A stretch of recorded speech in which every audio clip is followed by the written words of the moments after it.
Hello, friends. This is Dave Hurwitz, executive editor at ClassicsToday.com, here with the greatest recordings ever. And today we've got a very unusual pick, but a very interesting one if you like opera and if you like Baroque opera. It's Hasse's Cleofide. Yes, Cleofide. What is a Cleofide? Well, first of all, it's like on 4 discs. It's really long. It's a very, very long opera with lots and lots and lots and lots of arias.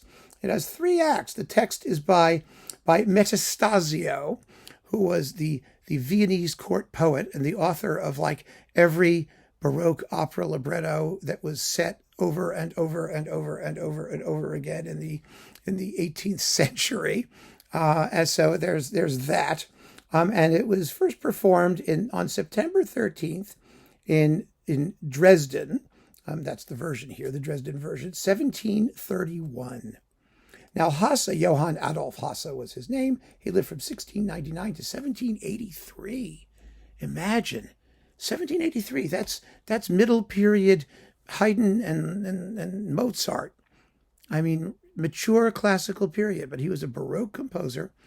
His wife was Faustina Bordoni, the great soprano, and they were the Baroque power couple of opera. Handel knew them quite well. They Bordoni particularly performed in London and was the object of an enormous scandal when she got into a fist fight with another soprano in the performance of, what was it, Bononcini's Ostinate or something like that. Anyway, the 2 sopranos got into a fight over which of them, was going to get the first bow or whatever. And it caused a scandal in the newspapers, and people thought it was the most unseemly, revolting thing you've ever heard. I mean, it makes, the sex trials of today's rappers like nothing in comparison. I mean, it was just the talk of the town.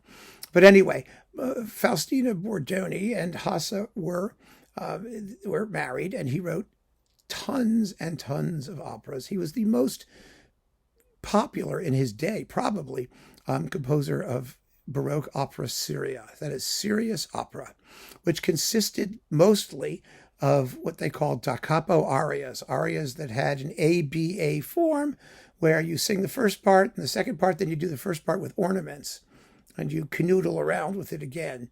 And, interspersed with acres of secco recitative, which is just dry, singing over a keyboard accompaniment to move the plot along from one static expression of emotion to another. Now, most people, until very recently, that was considered to be a completely outdated, outmoded, and stale, hopelessly undramatic form.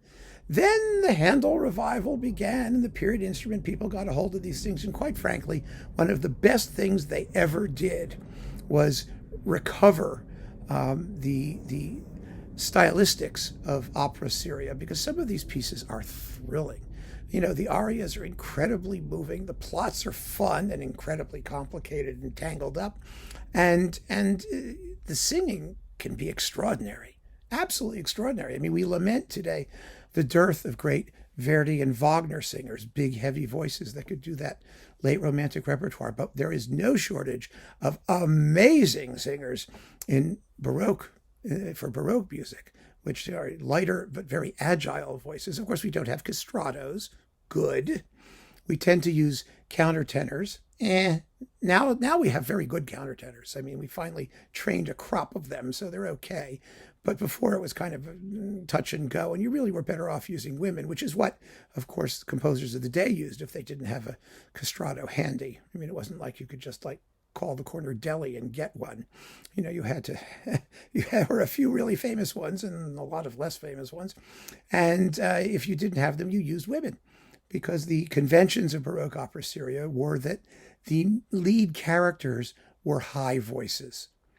And whether they were high because they were male or female didn't really matter. They had to be on top because, you think about it, the way that Baroque music operates is that you have in the Baroque orchestra, you have melody instruments, which get the tune, and then you have everybody else, who is the continuo. They play the harmonies that accompany the tune. So it was the same concept in Baroque opera. That is, the highest, most prominent voice got the tune. Most of the time, there were, of course, basses and tenors. There were male singers, but the leads, the main leads, you had to be able to hear that bright, piercing voice up on top, ornamenting like crazy. So, Cleofide is the same opera as Handel's Porro. It's about Alexander the Great, actually. And it's a tragedy, sort of, kind of.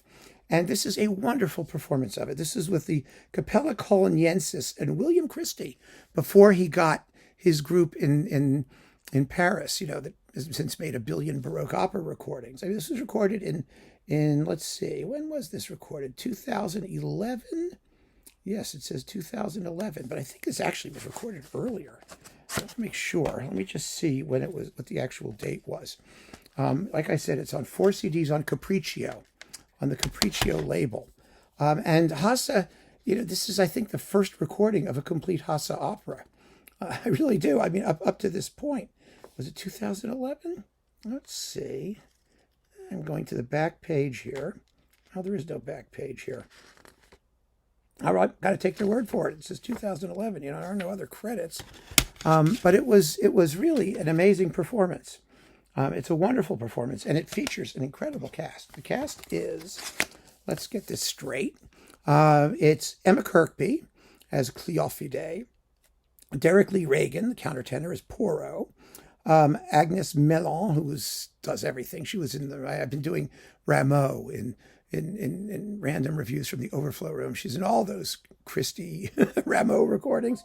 As Ericina, Dominique Visse as Alessandro, Randall K. Wong, another soprano, as Gandarte, and David Cordier, an alto, as Timagini, whoever that is.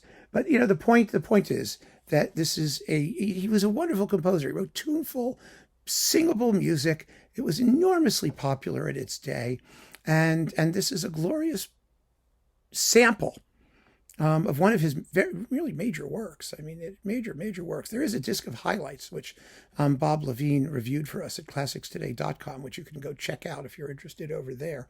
And I recommend it very highly for fans of Baroque opera. If you like Handel, if you started to listen to Handel's operas or Vivaldi's operas or any of those, you're going to really want to hear this. It's an extraordinary piece, and of music that nobody would have been paying attention to for like 300 years until recently, and it deserves it. So it deserves the attention. That is, it doesn't deserve to not be paid attention to. So keep on listening, friends. Thanks for joining me. Take care.